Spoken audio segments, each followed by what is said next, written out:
jërë ngeen jëf mbokk yi yéen ñi topp seen site d'information bi di www.banlieueinfo.com ak site ci YouTube bi BTV l'officiel wala Banlieue Info TV l'officiel daleen ak jàmm ci seen émission bii jotaay ni ngeen koy xamee rek ñu ngi koy defee ñu si dalee ay kàngam ak borom xam-xam ak ñi nga xam ne ñu ngi yëngu ci wàllum politique yi tey nag ñu ngi fii ci biir commune bu Yeumbeul Sud ba tey nekk suñu ñaareel bi numéro ñu dalal ki nga xam ne nag moo nekk coordonnateur coalition Benno Bokk Yaakaar bu commune bu Yeumbeul Sud di Cheikh Tidiane Gadio sëñ bi ñu ngi lay nuyu Cheikh Tidiane. maa ngi lay fay Ibra.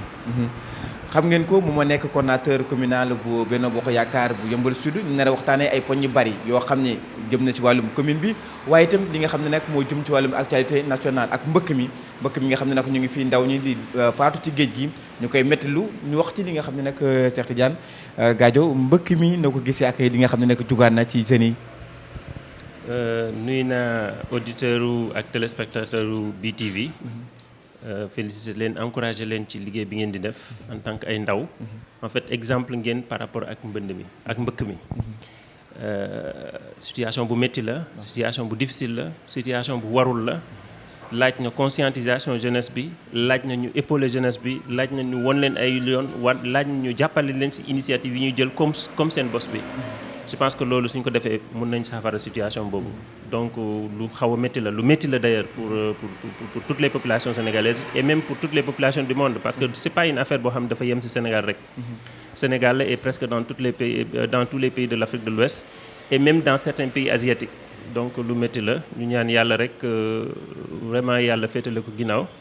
Je pense aussi que espoir la parce que nit ñi dañuy dégg Covid bi y a beaucoup am na ñu bëri ñoo xam ne ñi ay travailleurs la ñu nekkoon en Europe jóge nañ fii dee nañ et que dañ leen war a remplacer bon même loolu wuti yoon yu baax wuti visa wuti li war doog faa dem liggéeyi fa yaakaar naa moo gën loolu tamit dafay laaj beneen type de coopération bu war a am entre ñun avec ces pays du Nord parce que soxla nañ personnel soxla nañ main-d'œuvre mais nañ xool avec nos différents ministres des affaires étrangères ñu xool pays bu nekk ban quota lay war mën am pour que ñu faciliter nit ñi xale yi ñu dem parce qu'ils ont besoin de main d'œuvre mais loolu tamit yàkkamti la li ci gën certainement c'est en 2021 parce que ba léegi ñoom ñu ngi ci crise bi liggéeyatuñ donc loolu yëpp dafa jaar daal réflexion daal profonde la laaj entre les autorités entre les populations ñu nekk ci biir quartier yi ñu nekk ci biir organisation de base yi ñu conscientiser nit ñi et puis bon ñu xool aussi yenn programme yi naka lañ koy defaraatee renforcer leen. pour que ces jeunes là ñu gis programme yooyu sax la ñuy wax nga programme yi nguur gi teg na say programme yoo xam ngir jàppale ndaw ñi lu mel ni DER ak yeneen structures yoo xam samp na leen ngir gunge ndaw ñi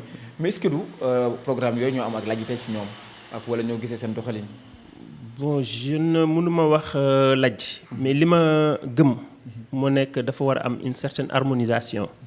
ci programme yooyu yëpp muy DER muy ANPEJ muy yeneen programme yu mel noonu dafa laaj ñu harmoniser ba pare nag ñu mun gérer cible yi xam nga soo seetloo mbëkk mi mu ngi gën a toucher ñi nekk mool yi ñu doon nappi donc loolu ça veut dire que géej gi moo am problème ñu dëkk ci wetu géej gi ñoo am problème foofu tamit war nañ koo mun xoolaat bon am na ñeneen ñoo xam ne ñii ñu ngi ci biir àll bi et que am nañ possibilité béy am nañ possibilité am xaalis mais est-ce que am nañ moyens yi war mun tax ba ñu béy ba ñu am xaalis donc ciblage bi tamit lu jar xoolaat la je pense que loolu yëpp gars yi daf nañ ci jàngat gëm naa ne que def nañ ci jàngat et que très prochainement danañ ci indi ay solutions. mais mool yi gis nga ni nga ko waxee ñeneen licence de pêche yi la ñuy décrier ne moo bari ci géej gi ak ni nga koy pillage bi nga xam ne ni nga ko def ci mer bi aussi.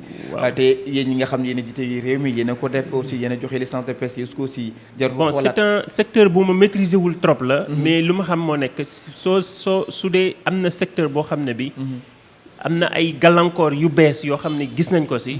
dafa jaar toogaat jàngataat xool correction yi ñu war a indi ñu indi ko te gëm naa ni que nos autorités dañ leen jël seen responsabilité pour def loolu. tey ban message ngay wax ndaw ñi ngir ñu mën a toog ñu dakkal koo xam ne tey jugoon na ngir dem ci mbëkk mi loo koy wax loo ko mën pour convaincre ko mu toog. waaw xam nga li jafe ci suñu dëkk yi. moo nekk on a une jeunesse boo xam ne bi elle n'est pas formée. normalement suñuy wax chômage dañuy wax koo xam ne kii jàng na.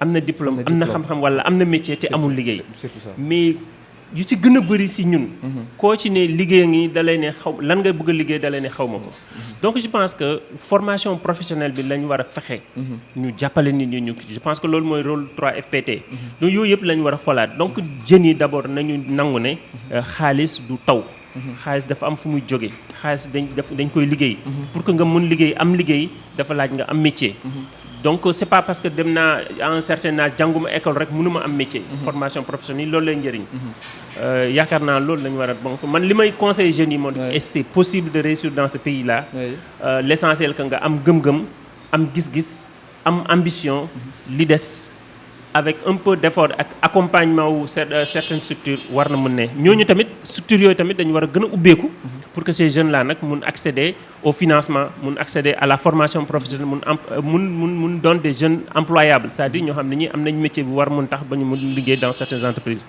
et pour man aussi c'est un pays d'avenir et loolu l'autorité tamit war na fexe ba nit ñi mën am yaakaar parce que avec le pétrole qui vient en 2023 dëkk bu war a naat la donc dëkk bu war a naat nit ñi waruñu yàkkamti au point que ne non d'ici 2023 nan la ñuy dundee donc d'ici 2023 métiers yi ñu war a jàng yëpp pour mën jëriñ gaajo ko am fanweeri at ak lu topp waaye jaaw jur toog amul lu mu dundeek yooyu est-ce que aussi mën na toog di xaar waaw c'est là le problème xam nga problème bi moo nekk dès le départ am na ñu bëri soo leen ne jàng dañ leen di noo xaalis jàng du may xaalis lijjanti mooy may xaalis donc ça a été un problème pour suñu société et ça ne date pas de 2012 c'est bien avant donc ñun ñoo war a xoolaat suñu bopp reformaté waat suñu gis-gis ak suñu doxalin et à partir là dinañ changer su dul loolu ça va s'empirer. ok jërëjëf Cheikh Tidiane Gadio mbokk yi ma fàttali leen yéen a ngi topp seen site d'information bi di www.banlieueinfo.com ak li nga xam ne mooy seen YouTube bi Banlieue Info TV l'officiel bu leen fàttee abonné ci suuf ngir jot yi nga xam ne nag mooy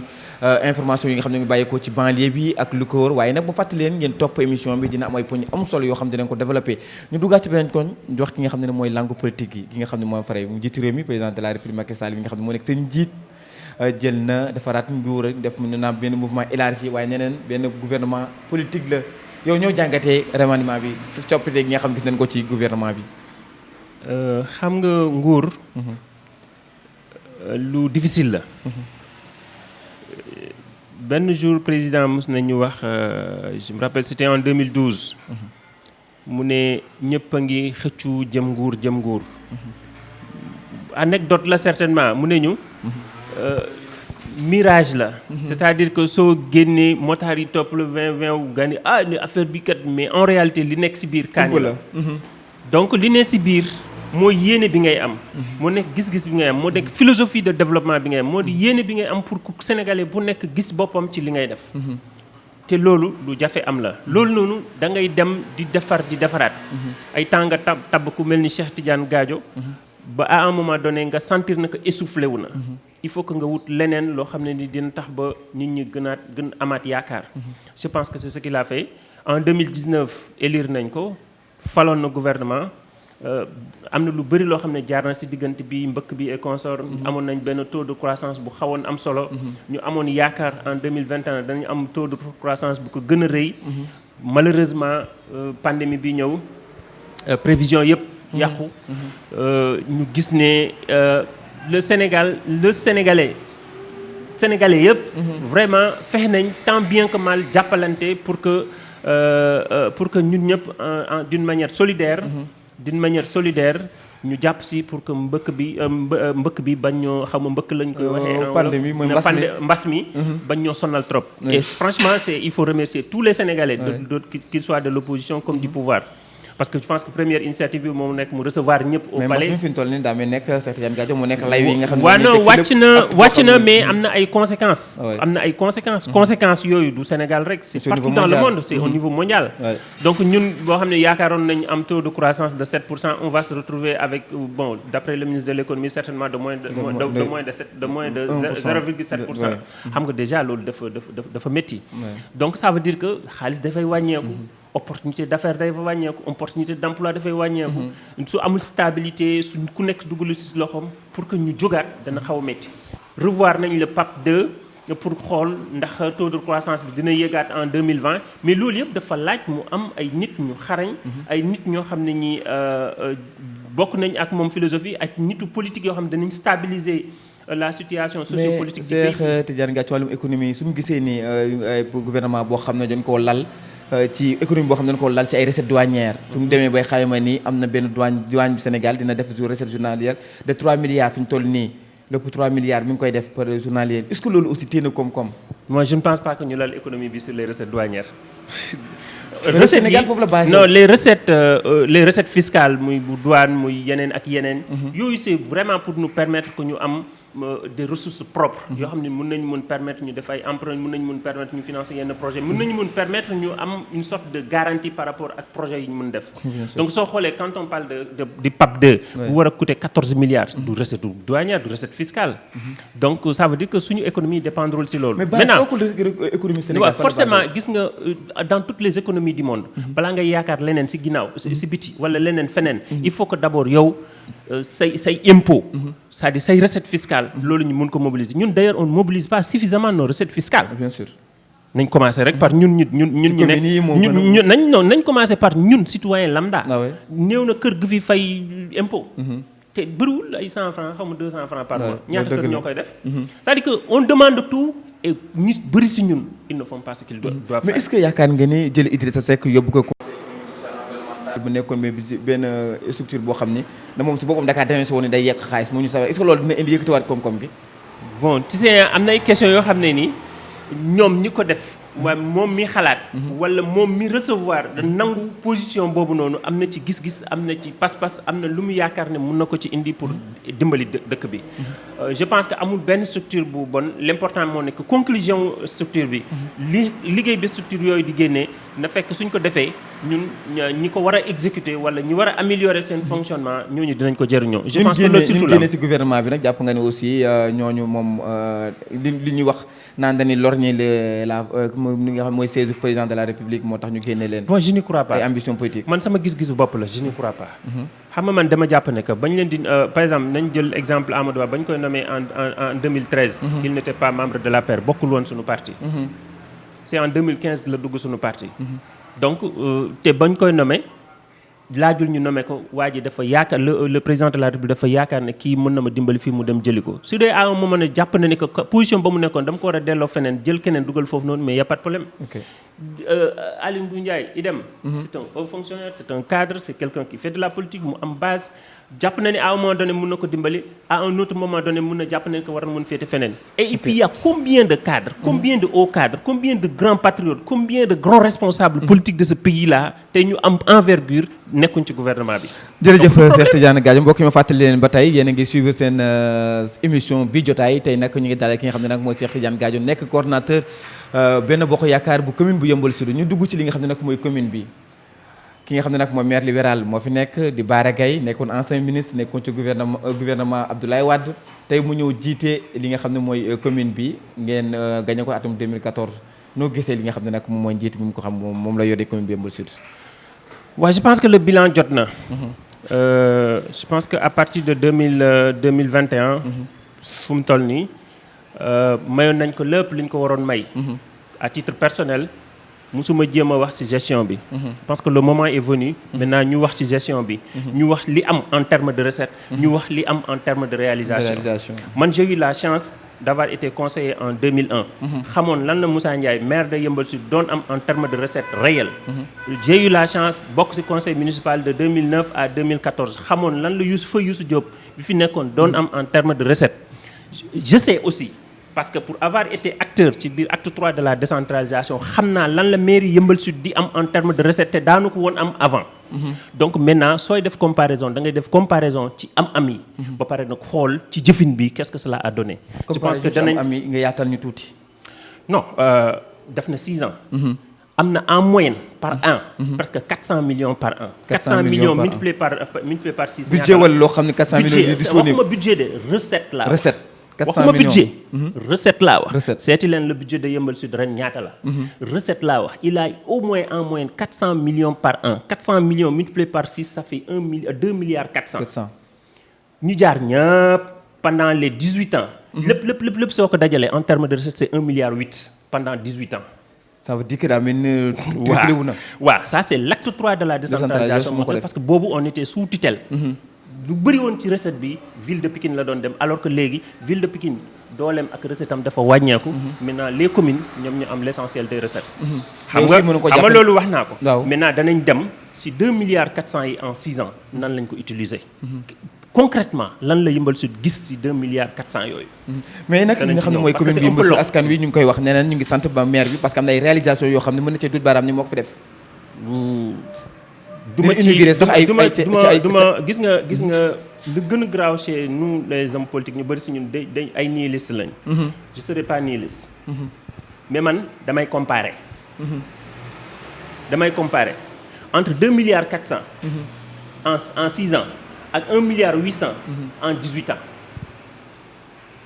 Comparaison boobu laay def. waaw et à partir de là wóor na ma ne su ma dee ak ci sama bàmmeel 1 milliard 800 yooyu ñoo mën 2 milliards 400 yi. te danañ ci ñëw ci démonstration. ci naka tey du ci xaj mais danañ ci ñëw ci démonstration. mais suñu xoolee nii mën naa ci joxe benn exemple rek. voire ñaar waaw voire ñaar.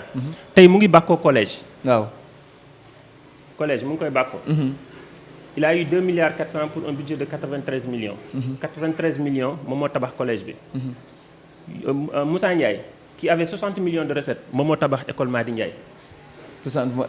école Madi Ndiaye. non école Abdou Ndiaye moo ko tabax. si c'est 60 millions par an moom moo tabax maison communautaire bi nekk fii. Rogbis bi. moo ko tabax et pourtant il n'avait que 60 millions. en 5 ans. effectivement. dinañ ñëwaat si yeneen questions yi. pour wan na ni que réellement l'argent les recettes publiques réelles yi am Yeumbeul Sud utiliser wuñ ko pour Yeumbeul Sud. kon da ngaa jàpp ne am na beneen gestion bu bu am ci biir. danañ ci ñëw fekk contexte bilan la ñuy wax et je vais vous donner. mais aussi jar na askan wi tamit xam parce que aussi. non le moment venu dinañ ci ñëw. soit le moment venu en tout cas danañ ci détail parce que lii dana gàtt pour que ñu mun wax yooyu. dama la jox rek benn exemple mais aussi fierté la si askanu Yeumbeul tey soo leen dékkee micro dañuy wax ni. non dama Yeumbeul mos am CM mu am CM aussi. dama lay jox da xam man nee naa la jox naa la benn exemple. am na lu gën a graaw. le CM là. tabax nañ ko. à l'insu des autorités de l'éducation nationale. les autorités de l'éducation nationale n'ont pas été informées yëguñ sax que CM am na Yeumbeul Sud bañ fay yónnee personnel wala ñu fay yónnee ay élèves. pourtant ñu ngi si doon dox nee na ñu ngi si doon dox. lu am na man j'ai l'arrêté de 2021. de 2020 jëm 2021. le collège de Yeumbeul Sud n'y figure pas parce que ñoom les autres. mais récemment la ñu koy soog a tabax. les autres collège yu Thiaroye-sur-Mer. ma jox la beneen loo xam ne li moo gën graaw mais xam nga loolu si nguur gi moo ko yor. ma wax la moo ko tabax ma wax la lu gën a graaw affecté ko. ma wax la lu gën a graaw. en 2017. demal seeti budget wu ville de Pikine. il était prévu de construire 2 collèges dans le département parce que ñaari commune kese ñoo amul woon collège dans le département de Pikine. la ville de Pikine avait prévu. tabax fi benn collège avec un budget de 200 millions. boo xam ne dañ koy tabax. équiper ko. doté ko en personnel. c'est-à-dire personnel d'appoint bi parce que le personnel de l'éducation nationale c'est le ministère de l'éducation moo koy joxe. mais ñoom ñoo waroon def yooyu yëpp. et le maire a refusé de donner une délibération pour le parce que newoon na moom su ko mairie de la ville tabaxee da koy capitaliser. mais boobu aussi il faut ñu wax ko tamit Cheikh Tidiane Gadio boobu suuf amutoon. boobu li nga xam ne moo nekkoon terrain dafa nekkoon boobu ban suuf moo fi amoon. non suuf mu ngi am en Yeumbeul Sud en 2013. fi ñu tabax nii. 2013 la c'est avec le relogement des populations. non loolu moo am. 2013. la ñu reloger les populations ñu toj foofu. muy fii muy Touba Thiaroye muy yeneen gox yi. foo xam ne fii am nañ espace fi ñu mun tabax. mais c'était pas à la disposition de la mairie. jusqu'à présent amul dévolution la mu fiy def yëpp. dévolution amul. ah bon. il prend sur lui la liberté de le faire. mais gars yi jàpp nañ ne que c'est d'utilité publique on laisse passer. mais amul dévolution maa la ko wax. mais dañu woon carrément su soosu disponible woon. maa la ko wax amul dévolution ba tey jii. ba tey jii maa la wax ne amul dévolution. mais muy dispensaire bu ñu tabax muy dispensaire Pacoti muy collège bi amul dévolution mieux. gis nga état su dindee dara. foofu yoonu ndox la. donc suñ ko dindee dañ ko war a restructurer ba pare. defaraat ko xool yoonu ndox yi et consort mais dafa ñëw tabax ci kaw yoonu ndox pour preuve ba léegi collège bi maternité bi day fees. mais maternité bi day fees parce que aussi nguur gi tamit moo honoré wu lay engagement. non les gens ont entamé des travaux. parce que am na benn projet la projet boo xam boo fa nekkoon. nit ñi dañoo entamé ay travaux. mu ñëw ci kaw travaux yooyu la def li mu bëgg a def sans pour autant avertir l'État. dafa amoon arrêté ci travaux yi aussi ñu ngi nangu ko. arrêté liggéey bi dafa arrêté woon. non xam nga am projet xam nga état ñun ñëpp xam nañ nan la état di doxee. c'est pas quelque chose de rapide. donc l'autorité locale. luy waru galam. moo nekk su gisee am lu yéex ci liggéeyu commune am. moom mu gàddu dossier boobu fëgg bunt yi. pour que ñu accélérer yenn affaires yi. pour que fi am ay points de chopement wala mu am blocage. mu dindi ko c'est ça le rôle principal de l'autorité locale. mais lui musul dem ci benn autorité ne nañ débloquer tel. waaw moo tax ma ci ne loo la yëgul wala mos a dem. non ba li ma xam la man je suis de l'État. li ma xam la. mos na fi recevoir ministre de la République. ñaata ministre de la République ñoo ñëw yëmbal si ñoom ministre non ñu ngi fi ñëw mais est-ce que ñu ngi yëgul tamit parce que ñëw xëy ma wax la ñaata ministre de la République ñoo fi ñëw bari na parce que ñu ngi leen di couvrir dina xam lu ma lay wax lu leer la amul benn ministre de la République bi ñëw fii bu fekk yëgalul mairie wala ne ko lii ak lii laa jël si mais mosul ñëw bi mujj mooy Aly Ngouille Ndiaye bi ci mairie bii la ñëw il est venu jusque dans la mairie mu bàyyi ko fii mais loolu aussi est-ce que Aly Ngouille Ndiaye doxalinam si loolu parce que dañoo gisoon ñëw na biir commune def benn tournée teggi Yeumbeul Sud dem ñu xëy benn Aly Ngouille ñaaw na mooy mën Yeumbeul Sud yow ci banlieue bi def benn tournée ci yenn communes yi delluwaat ñu xëy benn ngoon non tournée la inondation yi Aly plan Orsec moo ko yëkkati woon mu balaa muy ñëw ils ont coordonné wax nañ ainsi de suite bu mu ñëwee ñun on était là on peut se considérer comme membre du parti comme des autorités de l'État mais on n'a pas été informé c'est le maire la informé këram la jubal da ko fekk foofu mu ne ko mënuma ànd ak yow boole naa ak sama suq yi il ne respecte pas l'autorité gëmul république li mu gëm moo di que sam lu ma neex laay def point barre et ça mairie c'est pas une entité particulière indépendante d'un État moo tax ñuy retrouver aussi yenn problème yi moo tax yooyu yëpp dama la ne on fera le bilan sur la gestion sur doxalin bi en fait sur l'existant sur ce qu'on a eu comme recette ak naka lañ ko dépensé mais di ngeen ko détaillé nag et vous serez très surpris di ngeen ko aussi remercier nag tamit ci action yi nga xam def na ko ci police bi non xam nga d'utilité publique la aussi non man contre ma lenn moi je suis pour ces infrastructures man xam la laa gëm mu nekk ku nekk da ngay ñëw def dara keneen ñëw dolli su dee ku nekk la keneen bàyyi woon foofu ngay toogaat mais finalement amul njëriñ donc c'est le pire serait que amul dara lu mu def amul dara lu mu def loolu li ci kanam rawati woon mbokk yi ma fàttali leen ba tey yéen a ngi seen émission bi jotaay tey nag ñu dalal Cheikh Tidiane Gadio may dinañ ñaan aussi ngeen abonné si li nga xam ne nag mooy chaîne bi ngir am bépp xibaar boo xam ne nag mu ngi bàyyeekoo ci biir banlieue bi ak lu ko wër Cheikh Tidiane Gadio yaa nekk coordonnateur Benno Bokk Yaakaar bu commune bi Yeumbeul Sud action gouvernement président de la République Macky Sall moom mi nga xam ne mooy seen njiit ci biir commune bi Yeumbeul Sud daal la action gouvernement bi xam nga déjà état dafa am démembrement les communes ñooy démembrement wu mairie il y a des personnes indépendantes yu la mun témoigner ni que l'autorité locale a toujours refusé certains programmes. Pourquoi? ni xam mais il n'a jamais état amul yoon pour contourner ko waaw à un moment donné maintenant les gens ont pris la décision et loolu dañu am chance ñu am koo xam ne ni jege na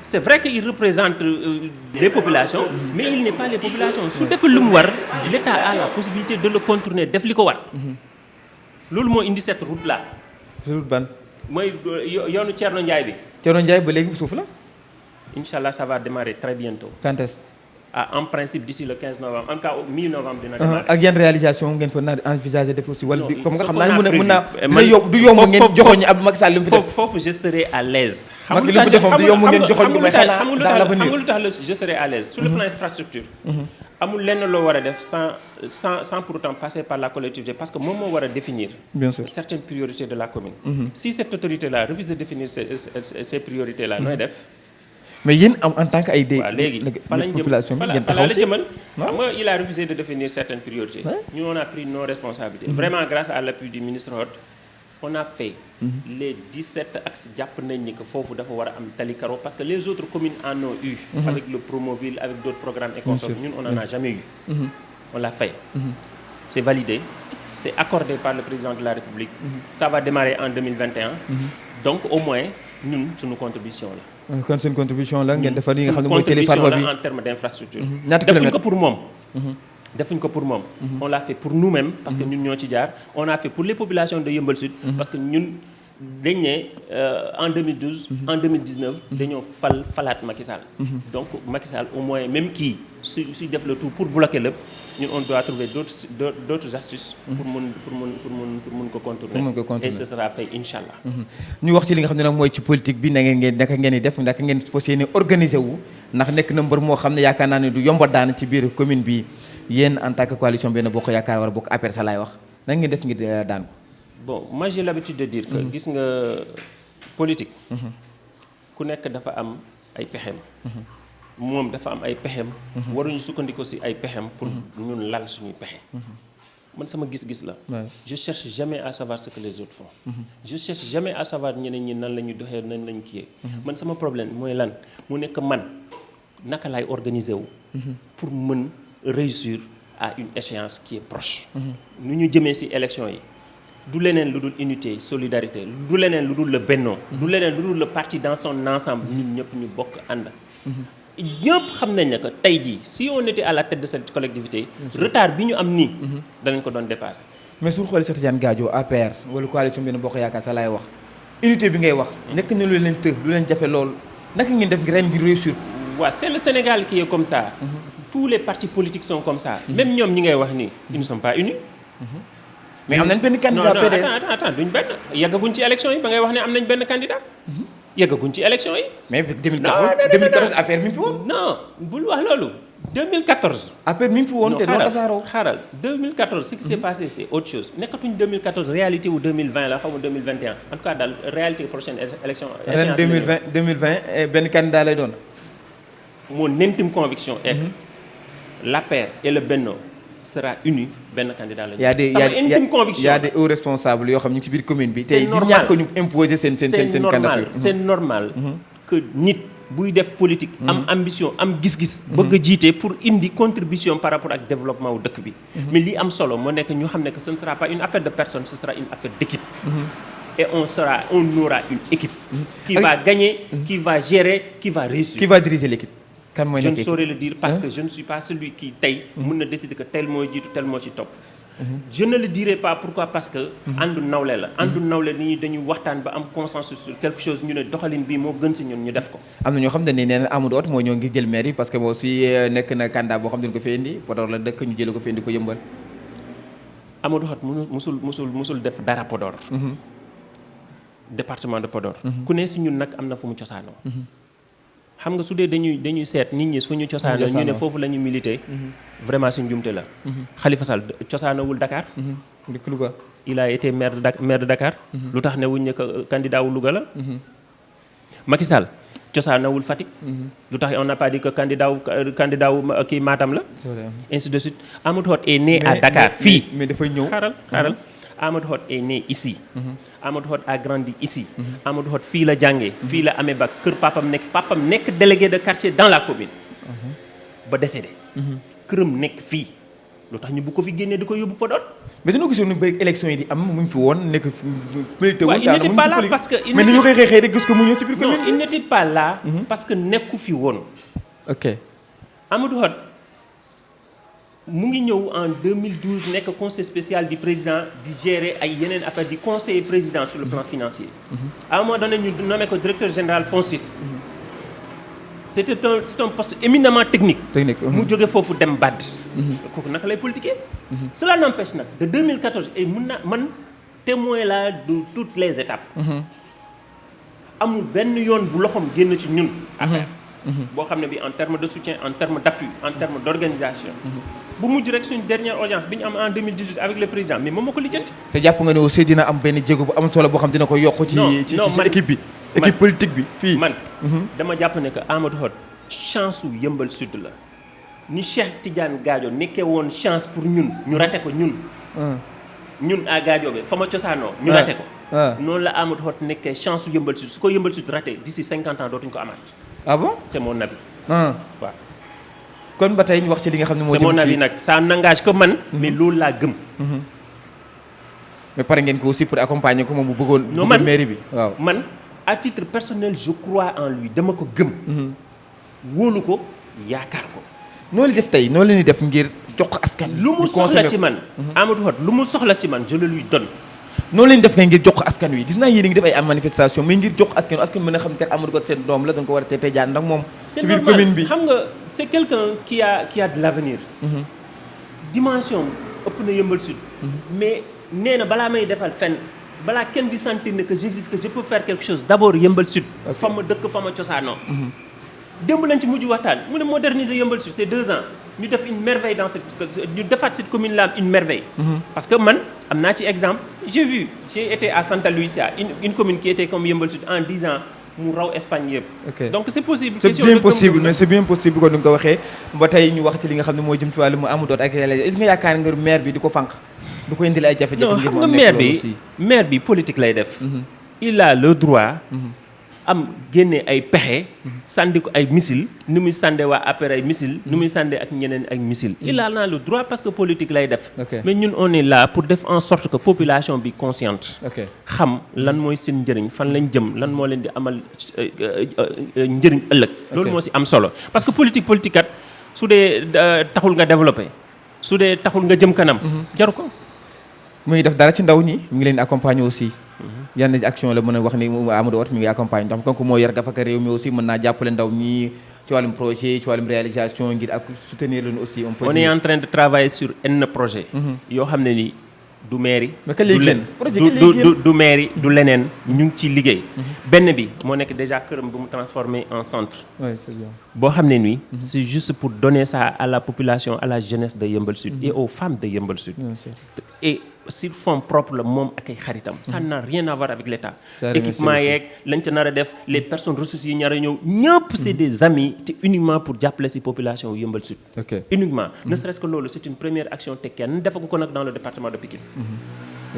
nañ jël au moins mun nañ ne département de Pikine kenn defagu ko. am ñu def leneen aussi. il peut et il va le faire. xam nga il fallait que ñu am cadre de réflexion cadre boo xam ne ñëpp dinañ ko partager mooy première chose. donc loolu cadre la au moins dañ fa centraliser l'ensemble des actions dana fa centraliser à titre personnel l'ensemble des actions qu'il compte mener pour commune bi et pour le département et même pour d'autres personnes. parce que moom l'idée moo nekk l'essentiel est que na servir nit ñi. il va financer les études des enfants de Yeumbeul Sud à partir de 2021 pour créer des élites. ñoo xam ne ñi dañuy am ay bac avec mention mu jàppale leen ñu jàngi parce que l'avenir du Sénégal c'est des élèves yoo xam ni à connaissance scientifique la. jërëjëf Cheikh Tidiane Gadio ñu am vraiment mbégte bu baax dalal la suñu émission bi di bii jotaay. ñu bàyyi la nga wax loo nga xam ne bëggoon nga kaa wax tey laaju ñu la ko. bon bëri na li ñu war a wax. mais jàpp naa ne que. danañ ko amaat si yeneen i jotaay jàpp naa ne que danañ créer jotaay. boo xam ne bii on va parler de la gestion de la commune. on va parler des réalisations de la commune. on va parler de l'utilisation des ressources de la commune. danañu waxi même sur certaines stratégies ñun yoo xam ne ñun lan nañ ko avec commune ou sans commune. parce que ñun li am solo. Il y a des choses qu'on ne pouvait pas faire il y a de cela quelques années. Alhamdoulilah, avec l'arrivée du ministre Amadou Hott, on peut le faire pour cette commune-là. Donc nous, ce n'est pas la politique qui nous intéresse. Ce qui nous intéresse, c'est ce qu'on peut faire pour cette commune et ce qu'on peut faire pour les populations.